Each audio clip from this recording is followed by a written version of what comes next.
ये देखिए, बंगाल के नए मुख्यमंत्री होंगे शुभेंदु अधिकारी, इस वक्त की बड़ी खबर आपके सामने। लेकिन अब मेरा सवाल वही है कि ये सारी चीजें हमें लग रहा था जब वो एयरपोर्ट गए उनको लेने। ये देखिए, शुभेंदु अधिकारी अब से थोड़ी देर पहले जब अलग अलग विधायकों से मिले, ये उसका विजुअल हम आपको दिखा रहे हैं एएनआई पर। ये देखिए, थोड़ी देर पहले उनकी विधायकों से मुलाकात जो हुई है वो तस्वीरें हैं। इससे पहले शुभेंदु अधिकारी जो थे वो गृह मंत्री अमित शाह को एयरपोर्ट लेने पहुंचे। फिर अभी विधायक दल की जो बैठक चल रही है वहां पर यह फाइनल हो गया है, बंगाल के नए मुख्यमंत्री होंगे शुभेंदु अधिकारी। इस वक्त की बड़ी खबर आपके सामने, सीधे में चलूंगा। यहां पर दो डिप्टी सीएम को लेकर अभी चर्चा है, लेकिन रुपेश के पास में चलूंगा। रुपेश, शुभेंदु अधिकारी को सरकार का कोई नया तजुर्बा नहीं है, उनको पहले से तजुर्बा है। ट्रांसपोर्ट और इरिगेशन मिनिस्टर वो रह चुके हैं ममता की सरकार में 2016 से 2020 में। उनकी स्टाइल ऑफ फंक्शनिंग क्या होगी? और रवि को प्लीज कनेक्ट करिए जरा। देखिए, मुख्यमंत्री भले ही पहली बार शुभेंदु अधिकारी बनेंगे, लेकिन 1995 से वो राजनीति कर रहे हैं। 95 से 98 तक ममता बनर्जी कांग्रेस के साथ, उसके बाद से ममता बनर्जी के साथ, उसके बाद से पिछले 6 साल से भारतीय जनता पार्टी के साथ। ममता बनर्जी की सरकार में वो सिंचाई मंत्री रहे, परिवहन मंत्री रहे, केंद्र में भी मंत्री रहे हैं। मनमोहन सिंह की सरकार में वो केंद्रीय राज्य मंत्री भी वहाँ पर रहे हैं, इसलिए उनको एडमिनिस्ट्रेटिव उनके पावर, उनकी क्षमता पर शंका नहीं है। हाँ, बंगाल को समझते हैं, बंगाल को किस तरह से कांग्रेस में भी रहे, तृणमूल कांग्रेस में भी रहे, और जब उन्होंने तृणमूल को जब निर्मूल किया है उसके बाद भी भारतीय जनता पार्टी में इस वक्त मौजूद हैं। लिहाजा कैसा प्रशासन उनका होगा, कैसी प्रशासनिक अनुभव उनके पास है, उस पर शंका की शायद ही कोई वजह है। आज जब लोगों से बात करिए तो मुख्यमंत्री के रूप में सिर्फ एक ही नाम है, शुभेंदु। मैं यहां पर आपको रोकूंगा रवि। शुभेंदु अधिकारी नाम फाइनल हो चुका है, लेकिन वो दो डिप्टी सीएम या डिप्टी सीएम है या नहीं, क्या क्या जानकारी आ रही है, बताइए जरा। देखिए, शुभेंदु अधिकारी का नाम जो है वो कंफर्म हो चुके हैं मुख्यमंत्री के तौर पे, लेकिन मंच से घोषणा होना भी बाकी है। जैसे कि मैं कह रहा था, दो डिप्टी सीएम का उनका भी नाम लगभग तय है।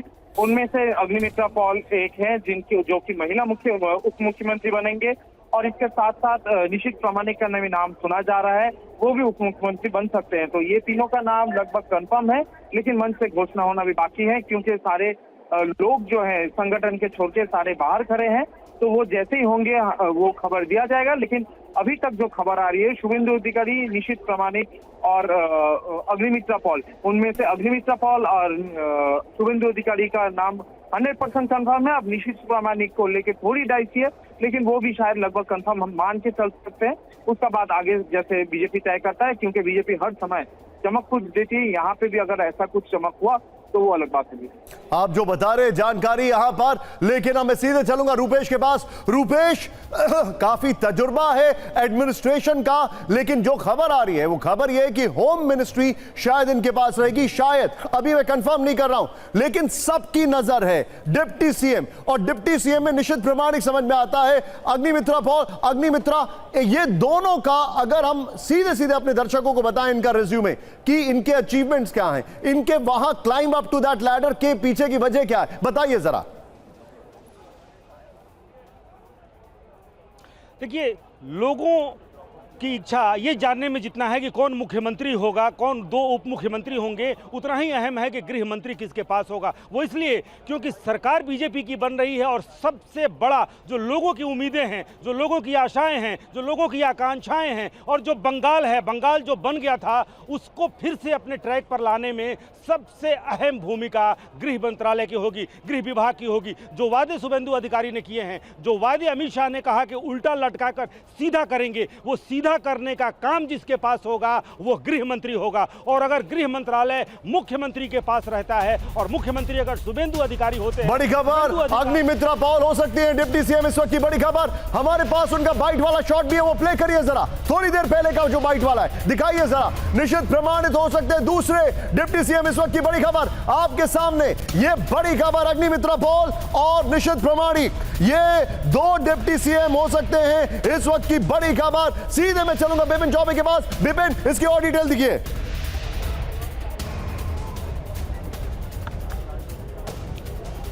देखिए, अग्निमित्रा पॉल की आप बात कर रहे थे कि उनकी पहचान क्या है, क्या संघर्ष रहा है।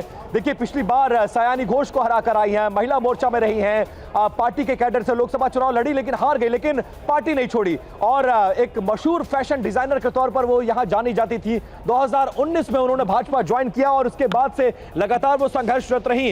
इस दौरान बहुत सारे अप्स डाउन्स आए। पिछला चुनाव आप देखिए, बीजेपी हारी थी लगभग 76-77 सीट पाने के बाद भी, लेकिन ये 5 साल बहुत कठिन थे। तो ये तमाम लोग वो हैं जो पार्टी में बने रहे। ममता बनर्जी की बहुत करीबी थी सयानी घोष, उनको हरा कर ये आई थी। तो मिला जुला कर अगर कहा जाए तो एक बड़ा चेहरा इन 6-7 सालों में बीजेपी के नेताओं के बीच और कार्यकर्ताओं के बीच बनकर उभरी। महिलाओं की आवाज रही, प्रखर रही और सरकार के खिलाफ हमेशा लामबंदी करती रही। तो इस मेरिट पर अगर आप देखेंगे, जो मेरिट पर शुभेंदु अधिकारी की बता रहा था, शुभेंदु अधिकारी का अनुभव इससे ज्यादा उनके पिता शिशिर अधिकारी एक लंबे अरसे से सांसद विधायक मंत्री रहे हैं। उसके बाद शुभेंदु अधिकारी उनके भाई, तो उनके पॉलिटिकल कैरियर में अगर आप देखेंगे तो शिक्षा और जो उनका गठन हुआ है वो पिता के तौर पर हुआ है। उनके पिता शिशिर अधिकारी बहुत पुराने नेता बंगाल के माने जाते हैं, उनकी ट्रेनिंग वहां पर हुई है। शुरुआत में ये भी अपने दर्शकों को ये बताना चाहेंगे, अग्निमित्रा पॉल का जो बैकग्राउंड है हमारे दर्शकों को तुरंत बता दें।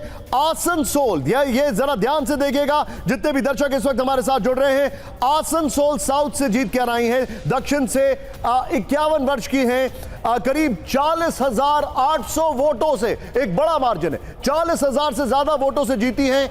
एमबीए हैं, बीएससी है बॉटनी के अंदर, वो भी यूनिवर्सिटी ऑफ बर्धमान से, एमबीए है, फैशन में डिप्लोमा, फैशन टेक्नोलॉजी में डिप्लोमा लिया।